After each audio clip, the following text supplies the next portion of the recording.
na loja dele que é muito legal e tudo acessível. Isso a gente garante.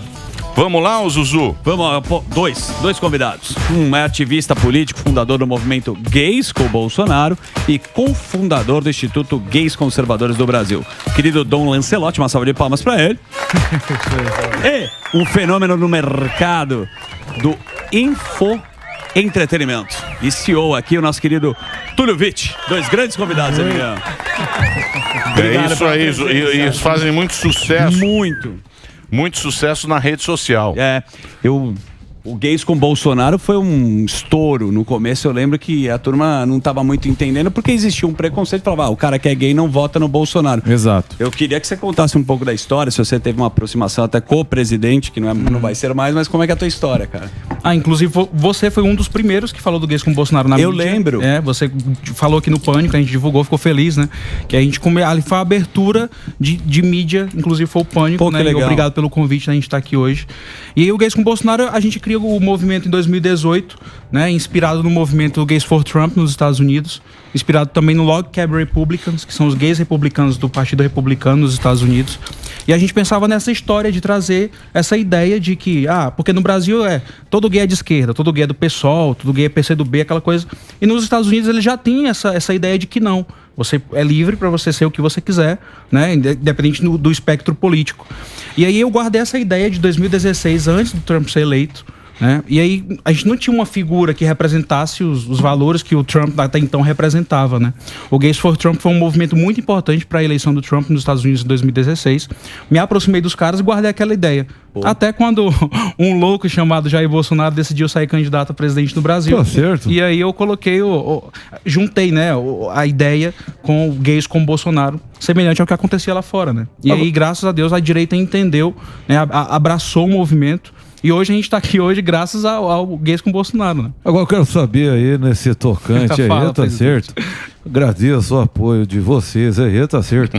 O Bolsonaro tá triste. Tá triste, não, tá triste, presidente. Tá triste, tô meio chateado, mas é do jogo. A gente tem que jogar. Tá nas 4 linhas? Nas 4 linhas sempre, tá certo? Mas agradeço o apoio aí. Eu quero saber de vocês aí nesse tocante. Por que vocês acham que os gays aqui no Brasil não podem ser direita? Aliás, por que a esquerda levanta essa bandeira de que se você é gay, você não pode ser de direita? Aqui dá conta isso aí. É um discurso muito vitimista, né? O movimento LGBT, ele prega pelo vitimismo, ele faz com que o vitimismo alcance as pessoas fracas da cabeça. Eu sempre penso dessa forma, né? Porque uma pessoa, quando ela não pensa por si mesma, ela só pensa na sexualidade. Tanto é que uma das frases nossas é que a nossa bandeira não é a sexualidade. Nossa bandeira é o Brasil, nossa bandeira, né, são os nossos valores. Sim. Né? Existe um autor nos Estados Unidos, que é o Guy Benson, que ele fala que a sexualidade dele é como se fosse uma nota de rodapé na vida dele. Aqui no Brasil, o movimento LGBT faz com que os homossexuais coloquem a sexualidade acima de tudo. Isso. Independente de qualquer outra coisa, é sempre a sexualidade que tem que ser vista, né? E aí esse discurso vitimista é muito fácil de vender. Sim. Tanto que o mercado publicitário abraça esse vitimismo. A gente tem lá aquele caso lá do polo LGBT, né? Não tem necessidade de um carro ser LGBT, uma roupa ser LGBT, um celular ser LGBT, né? Então eu penso que por meio disso, dessa vitimização, isso abre portas. Porque, vamos supor, a gente do movimento Gays com Bolsonaro, a gente é atacado de todo jeito, né?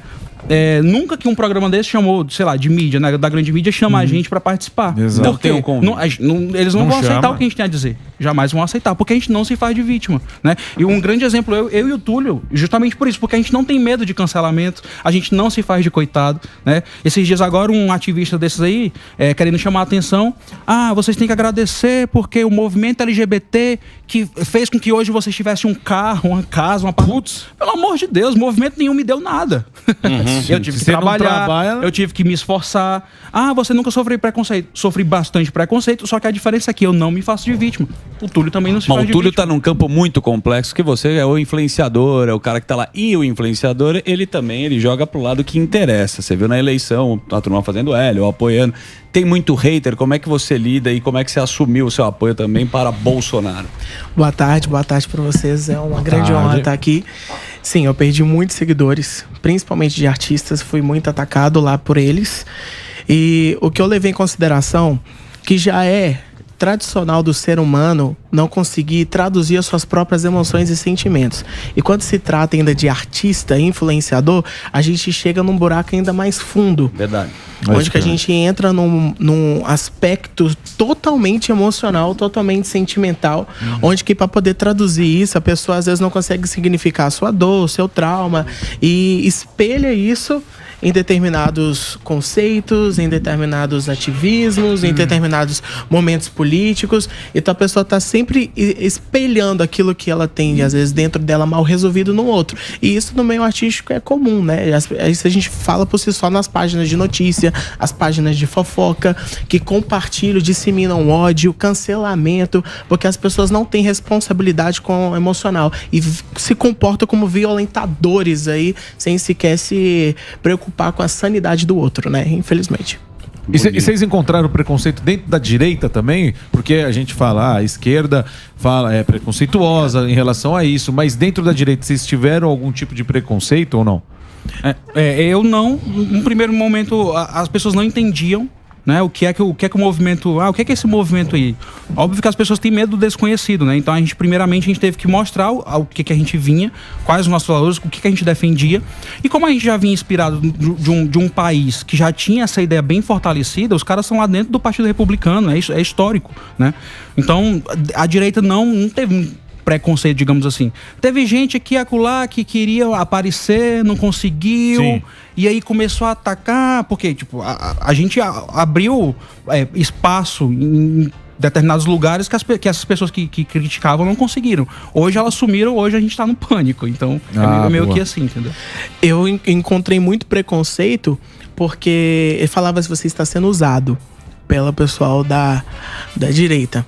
Né? Principalmente os esquerdistas falavam, mas gente da direita falava, você está sendo só usado, você sabe, né? Aí eu levei em consideração mais um ponto. Eu sou filho de pastor. Meus pais são pastores e são teólogos. Então eu cresci dentro da igreja, cresci conhecendo as tradições, estudei sobre isso, me especializei para poder entender como que Deus me enxergava. Então nada de preconceito que eu poderia encontrar na direita iria tirar a minha capacidade de enxergar o que seria legal para o futuro do Brasil. Isso nada conseguiria tirar. Então é lógico que a gente tem preconceito sim na direita, como tem preconceito na esquerda em qualquer lugar que a gente vai. Existem pessoas e existem pessoas. O preconceito não é sobre placa. O preconceito não é sobre direita e esquerda, é sobre ser humano, né? Então quando a gente entende, isso fica muito mais fácil da gente se colocar no nosso lugar. E sempre vai ter alguém querendo escravizar a gente. Pode ter certeza. Exatamente. Eu vou só fazer um breakzinho pra Rádio Jovem Pan, a gente continua com o papo aqui. Eu vou passar o Instagram. É Dom Lancelotti, né? Dom Lancelotti com 2 T's. E o Instagram é Gays com Bolsonaro. Tá faltando alguém? O Túlio Vitti, o Instagram dele é Túlio Vitti, com 2 T's e Y no final. E aí, ó, Dom Lancelotti tá aí, tem todos os canais pra você passar. Faltou de alguém ou não? Tá tudo aí. Então vamos fazer o break, Reginaldo. A gente continua aqui na TV, por favor. Superman. Só para não sair desse tema aí sobre preconceito, essa questão do preconceito, ela fica onde mais? Na questão de achar que vocês são parte de uma massa de manobra, tanto da esquerda quanto da direita? Esse é o preconceito principal? Colocar vocês como se vocês não conseguissem pensar e só usado como massa de manobra, como é feito pela esquerda? Eu posso falar primeiro? Eu enxergo assim, a partir do momento que você não consegue manipular outra pessoa, fazendo ela raciocinar da forma que você raciocina, tipo, eu sou vítima, eu sofro preconceito, eu vou ser sempre machucado por todas as pessoas, e a gente toma uma postura diferente, porque você pode ser o cara mais preconceituoso comigo, você nunca vai me machucar. Sabe por quê? Porque eu tenho a consciência de quem eu sou, eu tenho identidade, eu tenho o meu destino, eu sei pra onde que eu vou. Então não importa quem seja preconceituoso, quem feche porta, quem me cancele, quem seja hater, não importa porra nenhuma disso. Entendeu? Boa. Por quê? Porque eu tenho a certeza aonde que eu vou chegar. E o problema dessa galera é que eles não sabem onde que eles vão chegar e nem quem são. Eles se espelham em, tipo, referências aí de pessoas que não têm postura nenhuma de maturidade para poder discutir um assunto. Mas você sabe que eu tenho um pouco de dó. Porque às vezes... Não é, porque a gente fica falando aqui, ó, essa geração mimimi, essa geração floquinho de neve, não sei o quê. Mas é um negócio, cara, é um negócio sério também, eu acho que pra eles. Porque você tem que pensar o seguinte, eu acho que o grande problema é família. Se você tem uma família legal, se você tem com quem conversar, se você tem pai, mãe, se você tem amigo legal, você se sente protegido, você se sente aceito. Sim. Talvez essa molecada, outro dia eu tava vendo um documentário de uma menina que ela virou lobo. E ela uiva. Ah, não. Ah, não. Já vi. É verdade. Tô falando, não. Pera lá. O que eu pensei? Eu falei, provavelmente... essa pessoa, porque quando a gente é adolescente, quando a gente é mais moleque, é aquilo que você falou. Você não sabe muito pra onde você vai. Você não sabe quem é. Você quer ser aceito em alguma coisa. Aí o cara fica neste aparelho aqui, ó, que tem de tudo. Tem homem, tem mulher, tem gay, tem trigay, trisal, não sei o que, e tem um lobo. Aí a pessoa foi lá, ela viu uma comunidade e falou, do lobo. pô, que legal, esses caras me aceitam como lobo. Acho que eu vou ser um lobinho também. E ela virou lobo. Mas eu acho que esse é o grande problema da molecada. Quando você é aceito em algum lugar, você segue aquele... A manada. Sei lá, cara. Também eu tô... Também não entendo bosta. Posso estar falando uma bobagem. Posso entrar nessa do Emílio? Posso estar falando uma puta bobagem. Gazela. Eu vou entrar nessa do Emílio, que é boa. O Emílio é o nosso grande filósofo, né? Isso é sensacional. Almoçar com o Emílio Nadir, isso é uma experiência única na vida. Faz gracinha, não quer sério aqui. Não, mas eu tô... É um movimento sério. Exato. Você devia aderir. De dar uma porrada no Superman. Mas você entendeu o que eu falei? Não, mas eu vou nessa linha.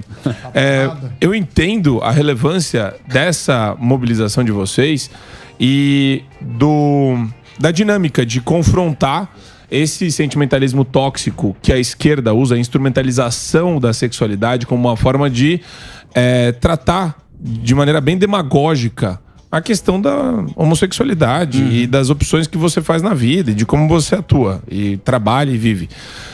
Nessa linha, vocês acham que o papel de vocês tem um viés também muito forte em psicologia e psiquiatria? Porque eu acho que é aí que pega, aí é o cerne da temática que vocês atuam, do movimento gays com Bolsonaro, ou você como influenciador também, né, Túlio? Eu acho bem interessante a visão do Emílio, porque é uma das coisas que a gente mais trabalha com os homossexuais que procuram a gente, né? Nós temos pessoas, psicólogos envolvidos com a gente também no movimento.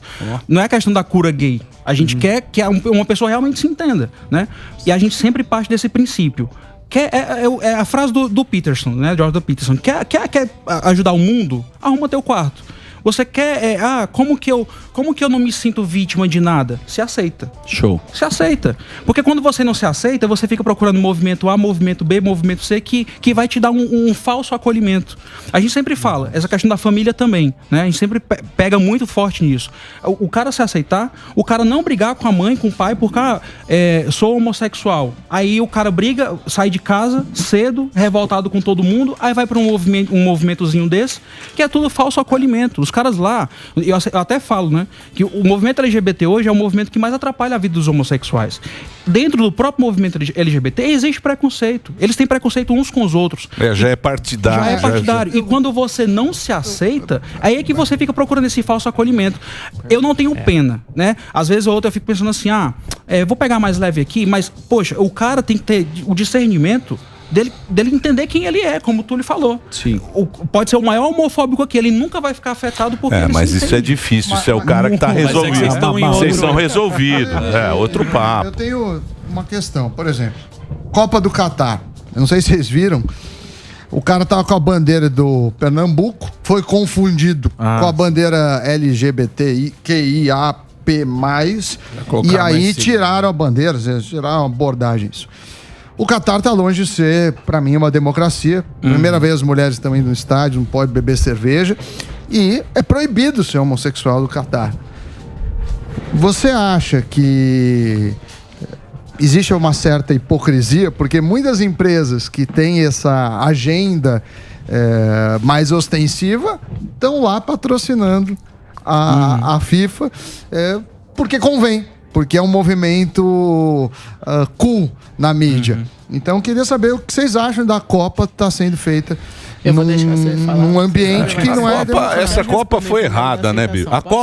Essa Copa essa Copa no Catar é que nem a eleição do Lula. Eu sei. Sim. Mas mesmo. É a mesma coisa. Só pra não sair do assunto. Que a eleição do Lula. O cara vai pro não. Desculpa, eu tenho que discordar. Qualquer pessoa que olhar essa Copa do Mundo vai falar, porra, a Copa no Catar em dezembro. Mas sabe qual Mas é? aí- Não tem mulher no campo, não tem as putas. Não, é uma Copa sem cerveja, sem mulher. Não, mas na Não tem eleição alegria. do Lula podia beber. A eleição do Lula é a mesma Ele coisa. Você mesmo fala, não, bebia. como é Tinha que pode? picanha. Porra, cadê o Lula? Estava preso, agora virou presidente. ele É a mesma podia coisa. beber, pô. É a mesma coisa. Mas E dane-se. o presidente Mas da dane-se. Copa por quer- favor, quer fazer na desculpa. Coreia do Norte. Vai lá. Eu queria só dar a primeira resposta daquilo que ele falou sobre aceitação. Por favor. Você falou do bando de pessoas que ficam procurando pessoas para poder aceitar eles dentro desses bandos, né? Dentro dessa... inserir-se dentro de algum lugar, né? O processo de aceitação, ele primeiro tem que vir de nós, é de dentro para fora. Se eu for pegar pela neurociência, se algum neurocientista tiver, acho que minha câmera é aquela, algum neurocientista tiver assistindo, quiser me corrigir, pode me corrigir. Mas na neurociência explica que quando você bebe um álcool, ingere álcool, o seu córtex pré-frontal ele fica inibido. Então você não consegue raciocinar de forma clara. Quando a gente tem problema com trauma, o nosso córtex pré-frontal fica tão inibido que a gente raciocina só com o subconsciente, onde está guardado o trauma, as dores, as rejeições. Então tudo que eu vou falar, tudo que eu vou raciocinar tem a ver com as minhas feridas. Então eu não raciocino de forma lógica. Então quando eu enxergo alguém onde que pega um pontinho de sentido para aquela minha dor, não é nem cura, é sentido, eu rapidamente me junto àquele bando. Né? Entendi. E sobre o Qatar, vou deixar você falar, qual que é a minha visão? Acho que a gente tem que respeitar a cultura do país. Se o país ele é um país onde que prega contra a homossexualidade, eu não vou conseguir mudar na força do ódio. Ainda mais se a gente levanta uma bandeira onde que o amor venceu. É. Isso aí. Ô Sami, essa questão vendo, Sam? essa questão do Catar, eu vejo só mais um exemplo, né? Do que. E agora um exemplo para o mundo inteiro ver o quanto que há de hipocrisia nessa questão do movimento LGBT. E nesses movimentos identitários, de minoria e tal. O que acontece? Inclusive a Dua Lipa, né? A cantora Dua Lipa, ela teve que enviar a público, não vou cantar no Catar, não sei das quantas. Em 2018, a Dua Lipa foi contratada para fazer um show na China, que tem praticamente, né, uma mesma visão sobre a questão dos direitos LGBTs e tal. Não poderia balançar bandeirinha colorida, não poderia ficar dançando. Pô, é uma lei lá dos caras, ok. China, Partido Comunista, todo mundo sabe. Mais ou menos. A Dua Lipa... Não, pra eles é ok. Mas por que pra Dua Lipa foi ok? A Dua Lipa tava em cima do palco, e isso tem nas minhas redes sociais, eu posso repostar depois pras pessoas verem.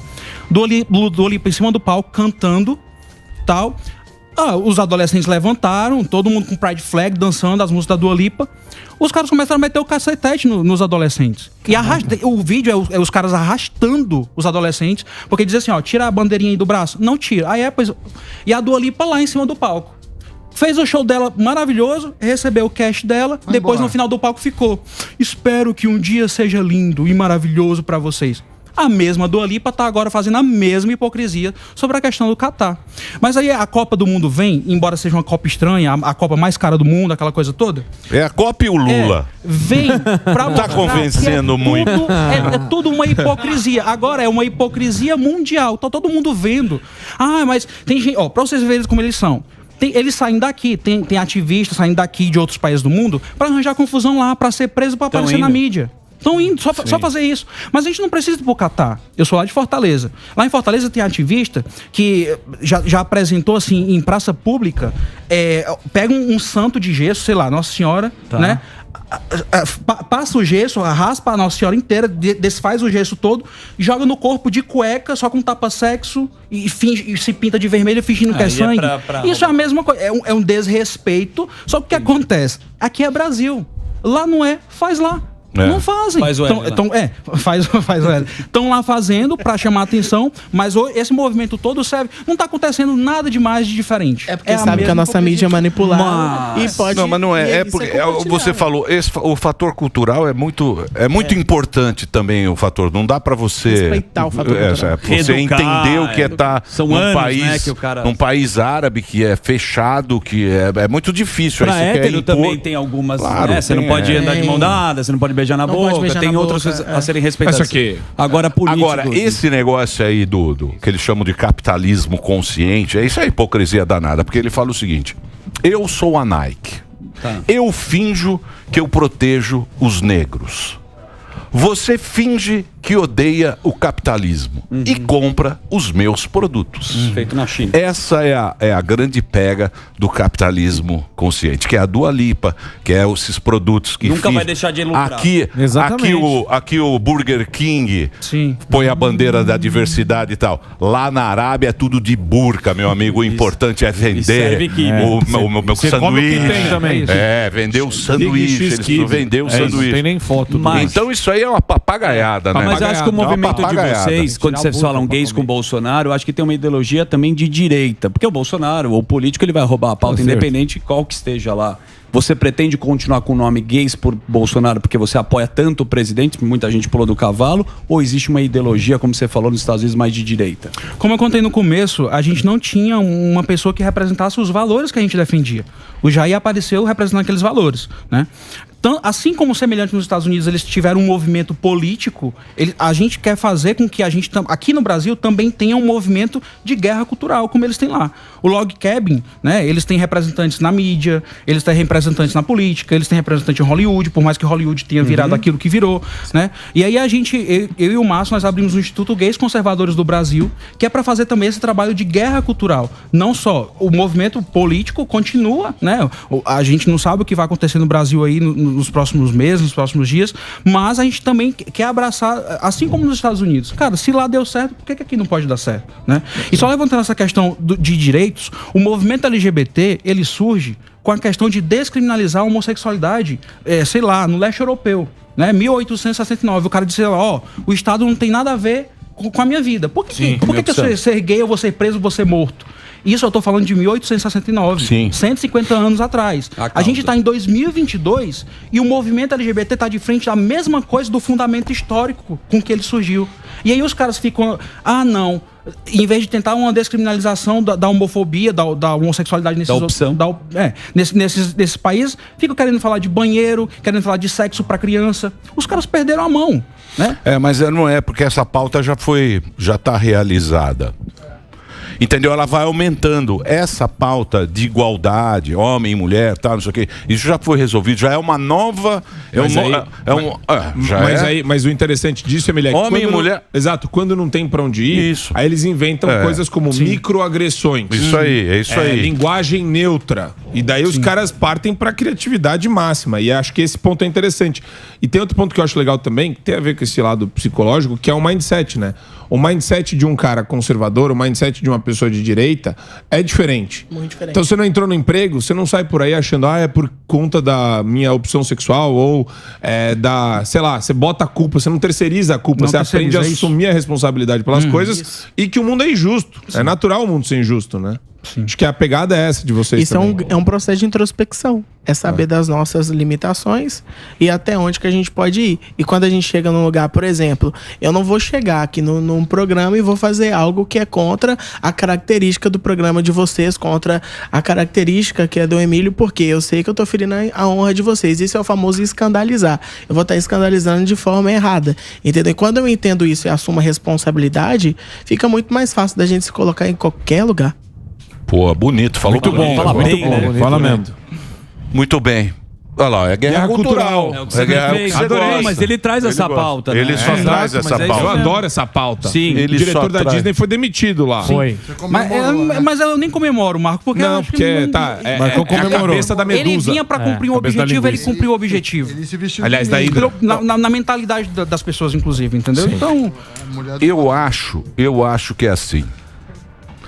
Tudo que é forçado é ruim. Exato. sim. Então a gente vê, às vezes você tá vendo uma série de Netflix, de filme, principalmente, né? Que tem agora. Tem meio que essa obrigação do cara falar, não, isso aqui tem que ter um gay. Forçar, né? A coisa quando é forçada, ela fica ruim. Então você percebe, você fala, você não compra. Aqui não, você não compra. Você não compra a ideia. Porque eu acho que cada vez mais as pessoas têm que ser genuínas, elas têm que ser aquilo que você falou. Eu sei o que eu sou, eu tenho, se eu tiver os BO, eu pago meus BO. Se eu errei aqui, eu sei que eu errei, eu vou me desculpar, ou a sociedade vai me culpar, vão me, cancelar. Isso. Mas você sabe o que você quer. Agora, forçar não, né? Lacrar não. Porque muita gente tá lacrando hoje em dia. Muito. Né? Tem muita gente lacrando, né? E é engraçado, né? Porque Dá eram dinheiro, os né, moralistas do passado viraram os progressistas de hoje, né? O progressismo virou moralista e chato, né? Movimento maluco, chato. E as pessoas gostam dos lacradores, né? Porque hoje tudo se raciocina por número de seguidores, por fama na internet. Por exemplo, você tem 12 milhões de seguidores, eu tenho 1 milhão.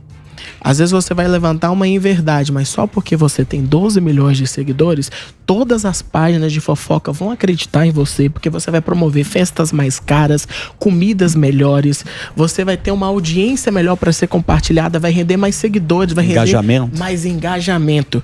Então você pode não estar com a verdade, mas eu acredito em você. É isso você que fala do cara social. que tem muitos seguidores, esses TikTok, essas coisas? Geral, a internet mas tá isso, muito corrompida. então, mas isso aí também eu acho que é meio autêntico do cara, né? É que nem o Galvão Bueno agora ele quer entrar no TikTok. Pô, puta ideia de girico. Sucesso. Por quê, pô? Porque não funciona. Pô. Porque entrar no TikTok. Já é um sucesso. Fazendo Eu vi essa propaganda ontem. O TikTok é outra pega. É uma outra turma, pega, né? É outra turma, é outro esquema, entendeu? Ô, Emílio, essa questão da forçação, ela acaba ficando perigosa quando ela parte para cima das instituições. Ou então ela começa a usar as instituições de um país, como aqui no Brasil. Aquela questão da homofobia, aquela questão de homofobia é crime, isso tinha que ter passado pelo parlamento, isso tinha que ter passado por audiência pública, isso tinha que ser discutido com a comunidade, com os cidadãos do país. O que a esquerda descobriu? A esquerda descobriu um caminho maravilhoso de pular essas etapas. Ela pega uma organização, uma ONG qualquer, uma ONG que inclusive recebe dinheiro e financiamento de partidos de esquerda ou de organizações de esquerda, inclusive internacionais. Ela pega um partido de esquerda que tem proximidade com o Foro de São Paulo, eles ajuizam uma ação usando essa ONG e pulam lá pro STF. Aí eles colocam a homofobia foi equiparada a racismo graças àquela ADO 26 que saiu naquela época. E aí hoje, se você olhar pra mim torto, é homofobia. Você vai ser processado de acordo com o que fosse a lei do racismo e tal. Isso é muito perigoso. Até mesmo, existem autores dentro do próprio movimento LGBT que não sabem e que dizem assim, olha, essa palavra homofobia é perigosa. Sim. Quando tudo é alguma coisa, vira nada. Agora estão usando antidemocrático e democrata. Estão usando essa... Tipo isso, né? E é bem perigoso quando essa forçação, ela vem usando instituições, entendeu? E foi assim que o movimento LGBT conseguiu descobrir esse caminho e tá pulando essas etapas. Né? Boa. Muito bem. Olha, que papo foi bom, hein? Muito bacana. E a cultural, Emílio. A gente vai fazer, acabou. não, Aqui mais tá, aí. A gente vai fazer tá. uma live sobre isso, né, Dom? Vamos fazer uma... já quer puxar na live. Gays com Superman agora. Emílio, ele quer fazer live com o cara que roubou vamos trazer ele. aqui de novo. Vamos trazer aqui de novo pra gente bater Tem que um vir papo. mais aí, isso mesmo. Porque esse assunto aí é muito importante. Isso aí também a gente vai aprendendo exatamente essa... É isso que vocês estavam falando, né? Até onde vai, o que é. É uma discussão que deveria ter sido feita lá tempo atrás. Hoje em dia é tudo confuso, o cara nem sabe mais o que tá falando. Acho que as pessoas deveriam ver, não é quem vale menos, é quem vale mais. É saber identificar que tipo de produto ela é. Por exemplo, se for no supermercado mais caro, qual que é o valor da uva mais cara no supermercado? Malva Toms. R$10, R$20. Beleza. Mas a uva, para ela poder sair de R$20 e valer aí R$1.000, R$2.000, ela precisa passar por um processo. Esse processo é transformação. Às vezes é ser pisado, às vezes é ser massacrado. Sim, só que quando você respeita esse processo, você sai de um valor que era consideravelmente barato para uma prateleira melhor, né? E quando as pessoas elas raciocinarem dessa forma, todos no Brasil vão ser melhor. Bonito, isso aí. Vai virar um vinho. Isso aí, bicho. É isso aí. Muito bem, conversamos aqui com o Túlio Witt e o Dom Lancelotti. Tem as redes sociais aí, meu querido. Aí, ó. Olha lá, ó. Tá na mão. O Gays com Gays com Bolsonaro. Bolsonaro aí. Você entra lá, o Dom Lancelotti tá aí também, pra você seguir. E o Túlio Witt, agora colocou tudo bonitinho. Tá tudo bonitinho aí agora. Agora se organizou, né, Dedê? Que carão, hein, Túlio? Ficou Arrasou. 2 horas pra organizar. Olha lá, ó. Gays com Bolsonaro, Vamos você ao vivo. pode entrar. Põe de novo, por favor. Cadê? Aí, ó. Dom Lancelotti com 2 T's. E 2 L's? E o Túlio Witt com 2 T's. Emílio, eu vou só puxar um gancho da Black Friday, né? Que tem a livraria. A gente tem uma livraria Guerra Cultural também. Opa. E aí a gente colocou uma promoção exclusiva aqui pro Pânico. Né? A gente brigou lá com os caras, deram 5%. Então, quem entra na livraria guerracultural.com.br usa o desconto Pânico 5, né? O que tem lá de bom? Tem vários livros conservadores, né? De autores nacionais e internacionais. Meus também. livros lá, porra. Tem livros cristãos também. E a galera da direita tem livro lá do nosso querido Marco aí, do Superman também. Opa! Você tem livro, Marcão? Tem livro lá. Livros que eu recomendo. Você recomendou meus livros lá, porra. Adoro. Pode deixar um abraço pro pessoal? Lógico. Queria deixar um abraço pro El, meu amigo, um abraço pra minha família que tá assistindo e todos os seguidores e principalmente você que puder seguir toda essa turma aqui, porque é a turma que fala a verdade. E quem fala a verdade, muita gente não tá pronta pra ouvir. Então vamos pra cima. Show. É isso aí. Um abraço aí pro GDO também, galera do GDO que tá vendo aí. Boa. Vamos marcar outro dia aqui. Vamos marcar outro dia aqui o papo pra vocês. Ó, a Biduche lá. Vai entrar no grupo. Biduche também tá quieto, né, meu? Vocês estão tudo quieto, né? Os políticos, vocês estão tudo quieto. Com a cara do Piu-Piu molhada. Vendendo pastel. Tá tudo quieto. Bolsonaro, Lula quieto. Foi lá Todo vender mundo pastel. quieto. Tá legal, metendo a cara aqui, ó. Muito bem. Obrigado mesmo. Foi muito bacana o papo. Ó, deixa eu falar uma coisa pra vocês agora, que acabou de chegar aqui em minhas